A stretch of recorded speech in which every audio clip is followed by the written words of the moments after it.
but not everybody deserves to have a piece of what you have to offer. You've asked me for the $20 before.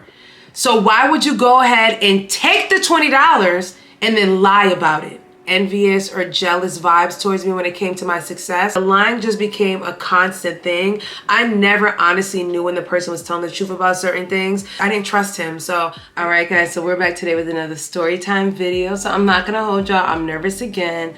Again, I feel like the nerves are coming from number one, embarrassment, and number two, how y'all gonna perceive the story time today. But again, this is kind of therapy for me. So it's a moment for me to kind of talk and kind of get things out.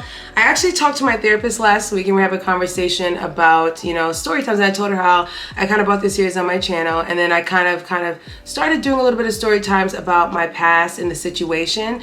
And I kind of felt like, I was a little bit afraid of doing this in the beginning because I didn't want to offend anybody, because I'm not trying to hurt nobody's feelings or offend nobody, but at the same time I just want to tell my story and my perspective because it is my story.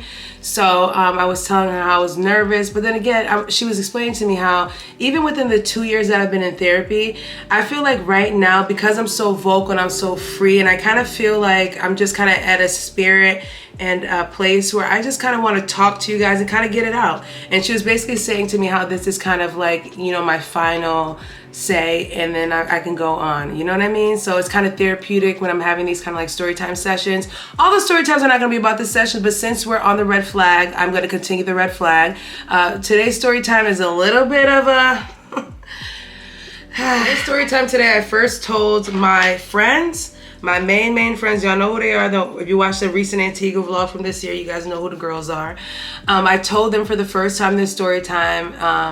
I think it was maybe like 3 days after the breakup, and I've never told anybody this story time, and it was kind of like one of those So hopefully I can give you guys a clear story time today and give you guys the real information without kind of like missing anything, so you guys kind of see.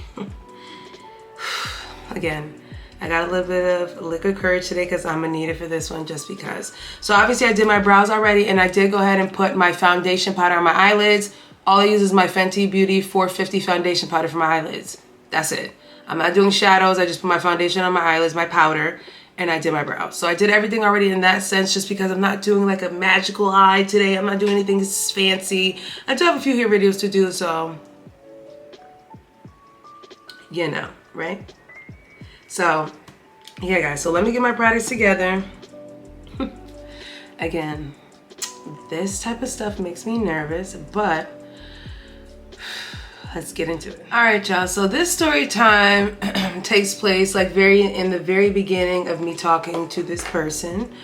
So I'll give it kind of maybe like, let's see, maybe like 3 months, 3 to 6 months. I'll give it into like the 3 to 6 month time range since I've been talking to this person when this happened. So very in the beginning. So this is a huge red flag that I completely kind of ignored in the beginning, just kind of let it, push it under the rug type situation.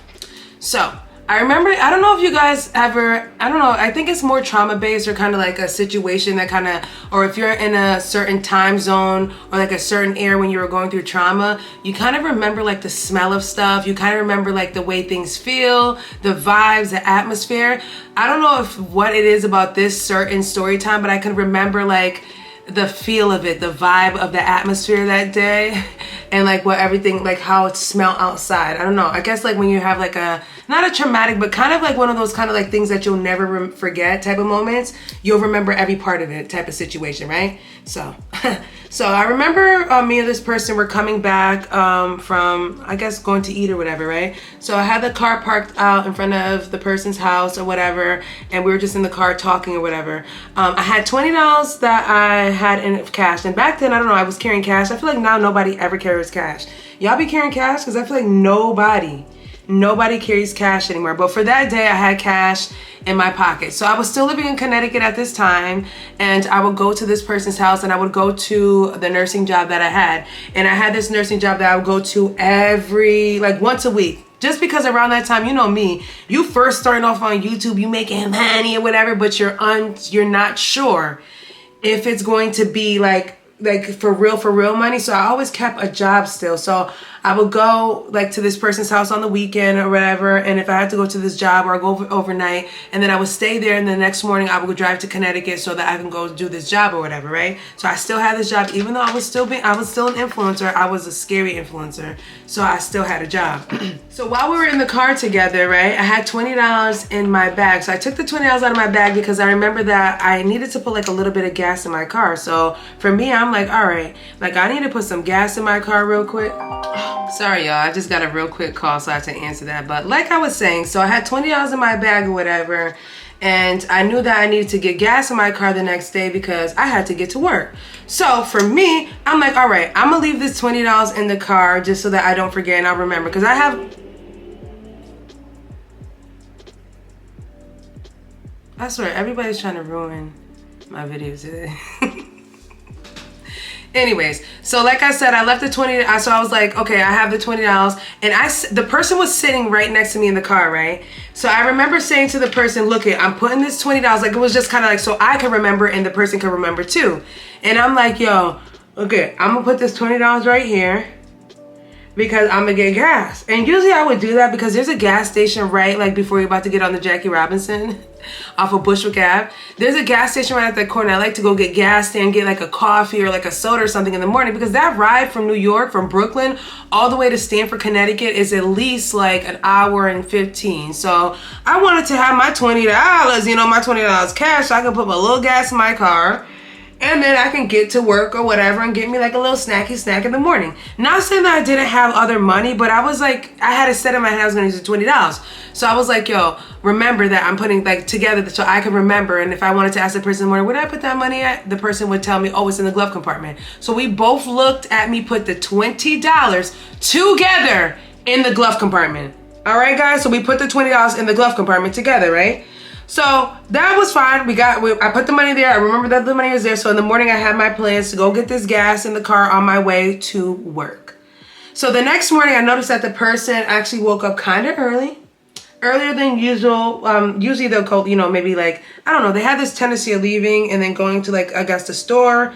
The person went to the store, came back with 2 Lucy's in their hand and a coffee or whatever, right? Now, the night before, the person was saying how, you know, they were low on funds or whatever because they're, you know, I don't know. You know, I never understood how that was a thing, but that's neither here or there. People could do whatever they want with their money. That's their business. I never understood the low on funds thing when you had a decent job. So whatever. But New York City's expensive, right? So I guess, I don't know, right?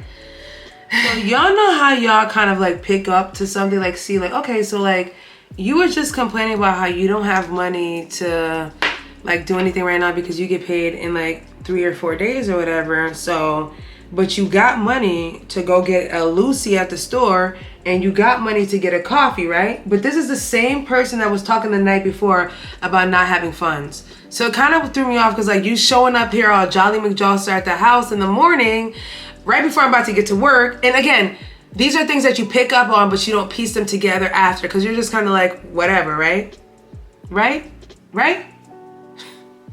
So I'm like, okay. So I see him get, you know, got his Lucy in his mouth, smoking his cigarette or whatever. And I'm just kind of like, okay, I'm gonna get ready for work or whatever. No big deal, right? Just took it as like, maybe you just got some magical funds last night that you have money now to get a Lucy and a cigarette. You're celebrating now because you got money to do all that kind of stuff, right? So I get in my car, right? I'm driving off to get to the gas station or whatever. So it takes me about like maybe like 25 minutes to get up that hill. That hill is treacherous. There's so much traffic up that hill, but it took me about 20 minutes to get up the hill.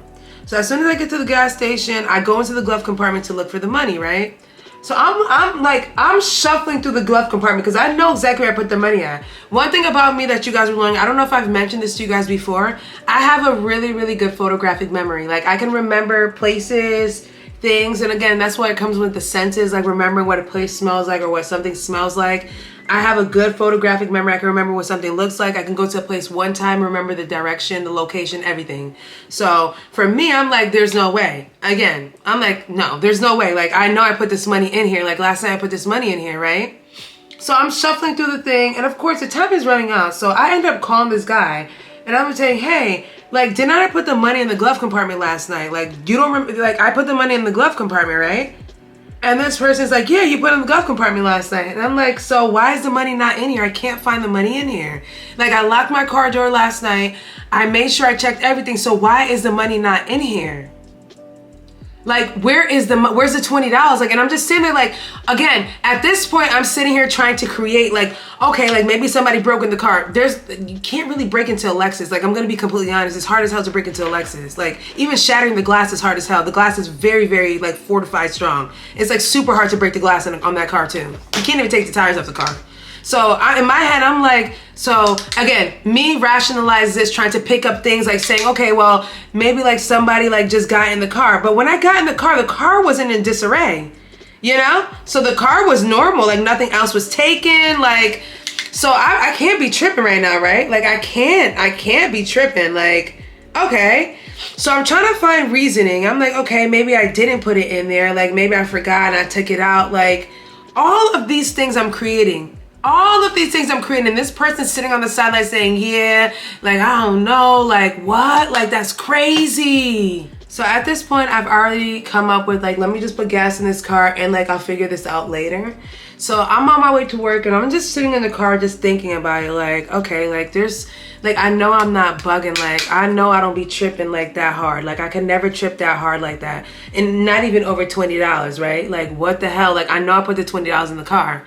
Like, that's just something that I know. But this person is sitting here and telling me, like, oh, I don't know, man. Like, I know we put the, and I'm like, did we not together? It was only us two that knows the $20 is in the car. So if only us two knew that the $20 is in the car, and again, I'm not insinuating anything. Obviously, I'm sitting there just trying to kind of figure it out. In my head, I've already kind of like calculated things out. But the thing with this, guys, is that I was waiting for the person just to say something. Like, I'm confused. Like, I don't get it. Like, you know, the person started to like kind of like gaslight and manipulate me into believing like, I mean, like maybe it went away, maybe I didn't put it there. And I'm just kind of like, I didn't put it there, but we both saw that I put the $20 in there last night. Like we literally physically saw it. Like, how could I have not put it there then?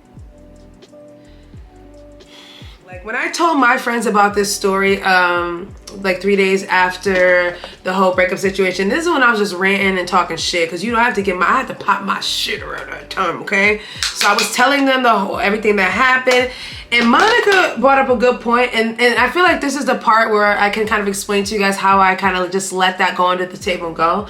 Monica was like, it's not about the $20, right? And that's true, guys. It's not about the $20. There has been times before that this person, even in the beginning, maybe like a month into talking to this person, 2 months into talking to this person has asked me for money. So it's not like, and for me, it doesn't matter if it was a homeless person, if it was my friend. If you ask me for help and say to me, oh, I need help right now, can you like just front me some money or something like that and I'll pay you back or whatever. And for me, most of the time, I don't even need the money back. Like if you need help and you're around, or you know, if you're in my life or whatever, I'm gonna go ahead and extend the help to you, right? Because that's just me. And I kind of feel like that has backfired for me in the past because I'm too nice. And I was too much of the person that wanted everybody to eat at the same table that I was eating at, and not realizing the whole time that some people did not need to eat at the same table that I was eating at. Being too generous to people that didn't deserve it and people that showed their ass. You know what I mean? So I feel like that was my fault. And again, like I said, this person has asked me for money in the past. Even 2 to 3 months into talking to this person, they'll ask me, oh, can I have $50? Because, you know, I ain't getting paid to the whatever it was, $50, $20. They would ask me to Western Union the money. And like I said, no big deal. If you need help, I'm here to help, right? But the problem with that is the person took advantage of me when it came to that. They took advantage of it. And it's not the fact that it's the $20, it's the fact that the person lied about it and then also took it from me. That's the part that I tried to cover up. I made excuses for that, like, oh, it's no big deal, it's just $20. Yeah, it's just $20, but if you're dating somebody, you're in a relationship with somebody, and it's just $20, they could have asked you for the $20. You've asked me for the $20 before. So why would you go ahead and take the $20 and then lie about it? The biggest red flag. I completely made excuses in my head, tried to like twist it up. And I'm not gonna sit here and blame myself. The person also tried to manipulate me to believe that I made it up, that I didn't put it there, or like, you know, maybe I forgot that, something of that sort. And in my head, again, I'm kind of sitting there. I have no idea what's going on. Y'all remember, I had no idea what I was dealing with. I had no idea what it was. I'm just kind of like, okay, like, all right. Again, it's only $20, right? It's only $20. Like I have my cards, I have my debit card, I got my credit cards. Like, it's no big deal. I could just use the cards. And that's how I kind of saw. And I feel like a lot of time along the way in the relationship, that's exactly what I did. So of course, I actually let that slide. Obviously, I let it slide. And again, this happened maybe like 3 to 6 months in the beginning of the relationship. This person was already comfortable in the relationship, just asking for me for money and stuff like that. And again, because I was just such a nice person, and I felt like the person, I overexposed myself in the beginning, the person realized that they took advantage of me, and I'm not gonna say financially abuse me, but they took advantage of the things that I could offer. I remember one time, you know, the person had like a pretty solid job or whatever, and they were going to work. And obviously, I mean, you know, you want to look good for a job, especially if you're working for like a good job or whatever, you're working for a good company or whatever it is, right? And obviously, like, you want to dress nice. The person wasn't really dressing to the T to go to work. And out of the kindness of my heart, I decided, okay, like, you know, the person was saying that they need to step their cookies up because they just got a promotion. So I'm like, all right, let me go to Banana Republic or whatever and pick them out like some pants, some slacks or whatever, and pick them out like, you know, some shoes and some tops. Now, the person actually told me to go to that store to get the stuff. So this is what they wanted. This is what they wanted to wear to work. They wanted to, you know, wear this. And you guys know Banana Republic is super expensive. Like 4 pairs of slacks, 2 shirts, and a pair of shoes to go to work. You know, that's like a starter kit right there, right? And again, me being nice, just doing, because like, you know, for me, my love language is like acts of service and stuff like that. I like to do stuff like that. I like to, like, you know, do like nice things for my significant others, you know? Like, I like to do stuff like that. So I was like, you know, I'm gonna get him a whole new wardrobe. He just got this job promotion or whatever, right? So I did that, spin a band. And again, it's not about the money, but it's just the fact that I went out and did that, right? Again, when it comes to like financially manipulating me for stuff. So this dude wore the clothes maybe like for a year and then went back to wearing street clothes to his job. Until he got reprimanded for the job about the street clothes, then he started wearing the stuff that he wanted to. Did not wear the stuff I bought anymore. And it's just kind of like a slap in the face. It's kind of like, you know, like, I'm trying to like, you know what? I'm not trying to help you. I was trying to like do something nice, you know? Like, you're requesting this type of stuff, right? And it's already expensive, and you know that. So you go ahead and decide that, okay, I don't want to wear this stuff anymore to work. Like, okay, all right. And it's just like, all right, like, whatever. So it was just like small things like that. Just, and again, even with knowing that whole situation from the $20 being taken away from me, after that, I was really, really careful when it came to financing. One thing about me is I'm very, very smart when it comes to financing, especially dealing with somebody that, I'm going to be honest, I didn't trust him. So I didn't really trust him that much, even though I was still sleeping with this person. Guys, go ahead and shade me for it. It's fine.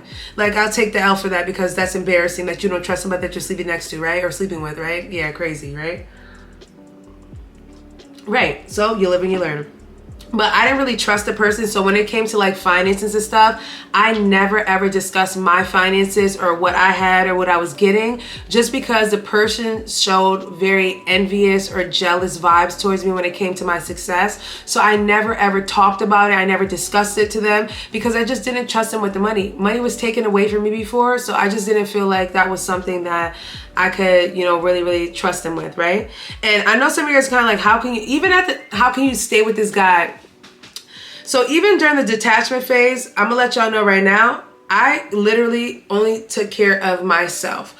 I don't know if you guys will watch back in some of the old vlogs when it came to the meals that I made and stuff like that. The meals that I made, I left the food on the counter. I made my plate, divvied up my plate of food. You guys have to go back and watch that. It's towards the very end. I made my own plate of food, and whatever I left at the table was there. Nobody was getting no lunches packed. Nobody was getting no meal, no breakfast made, nothing like that. I completely took all those things away, because at that point I'm not sharing any of my funds with you. I'm not buying anything here for you. value. There was nothing special. I only bought the stuff that I wanted at the house and stuff like that, because at that point I felt like the person was super ungrateful. Even a lot of you guys saw when we went to on the Antigua trip a couple years back, even with the sneakers, you guys bring up the pair of shoes thing all the freaking time about that. Like, you ask for something like that, and the thing about it is, like, you're acting as if, like, as if it's not a big deal. If it wasn't a big deal, then you would have gone out and bought the pair of shoes yourself. If it wasn't a big deal, if it wasn't that expensive, it wasn't that you would have gone out and got it yourself. Completely acted ungrateful and stuff like that. And that was one of those things. I just didn't understand that. Like, I'm a very giving person, and I'm not saying that I'm looking for like a thank you, but it's nice to show gratitude and appreciation when somebody does something nice for you. And that's just like a general thing. Like, that's general. Why am I saying it like that? You know what I mean? It's a drink. But I just kind of feel like, okay. So, and yeah. And even like the vacation and all that stuff. Well, the last apartment that I had that the person was actually residing there, I recall the time that went to go look for the apartment, because everything I had to do myself. So I had to go see the apartment and stuff like that, and I applied for the apartment and I got the apartment. You guys already know, when you're applying for apartments in New York City, you have to make a certain amount of money to get into these apartments. Me going in there as a single person by myself getting a 2-bedroom apartment, it's kind of like, I'm not saying that it's a challenge, but you gotta have credentials for that, right? And I was getting it.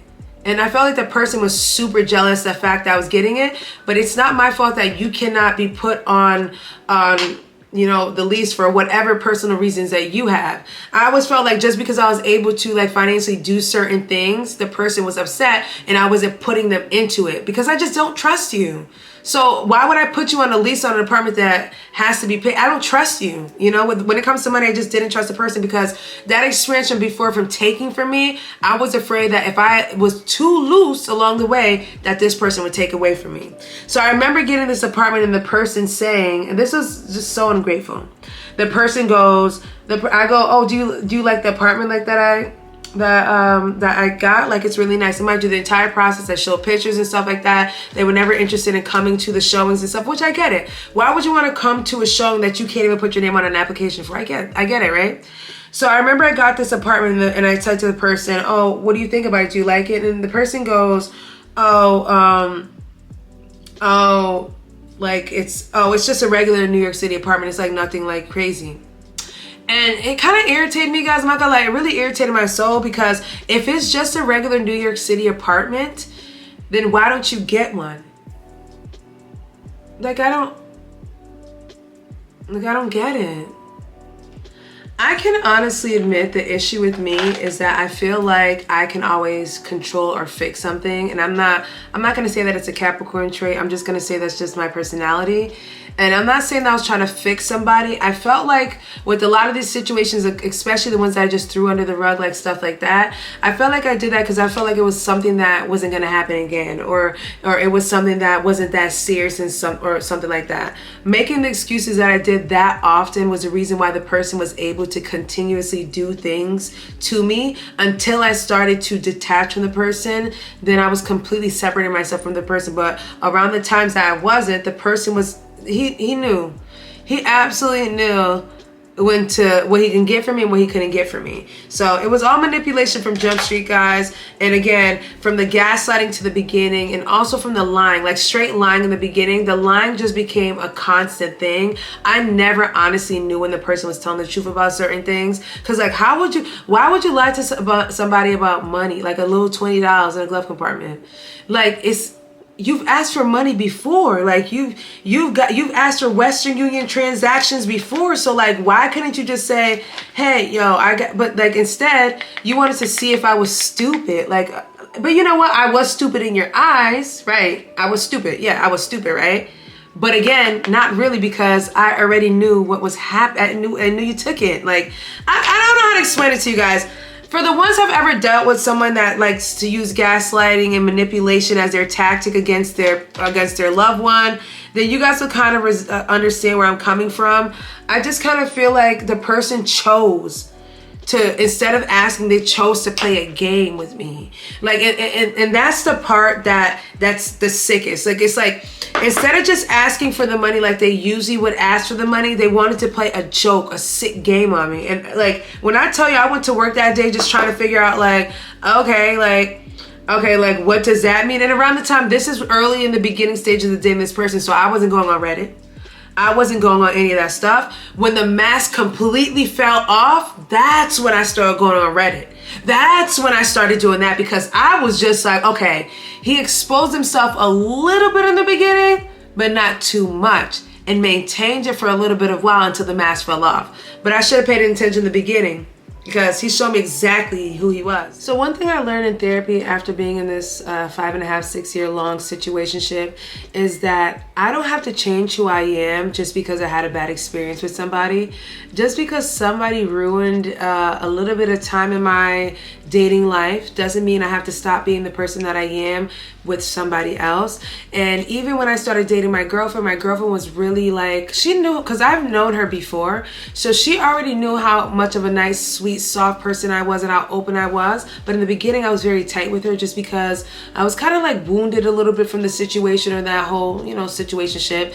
So I was kind of not letting loose how I usually do, but it took time for me to kind of loosen up. And I want to say to you guys, even if you've been through the worst times, you should always still have love in your heart and still be able to move on and give that same love, that same, love language to anybody else that you're dating. You shouldn't stop the things you did just because one bad apple ruined it for you, because there's going to be somebody else that's going to come in and love and appreciate everything you offer, and they're going to reciprocate it back to you with plus more. So I almost gave up, guys. I almost was like, you know what?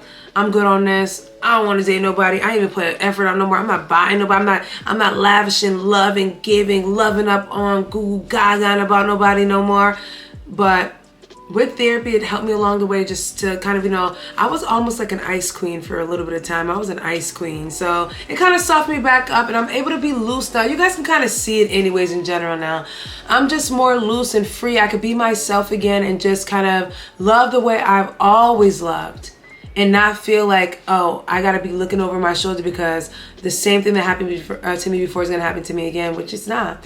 And again, this video is just purposely put out there for people who've experienced what I've experienced. So my young girls out there going into the dating world, just be careful. A lot of times we wanna be nice, we wanna overdo for people, overshare, be kind with people, but not everybody deserves to have a piece of what you have to offer. Some people are only there to have their hand out for stuff.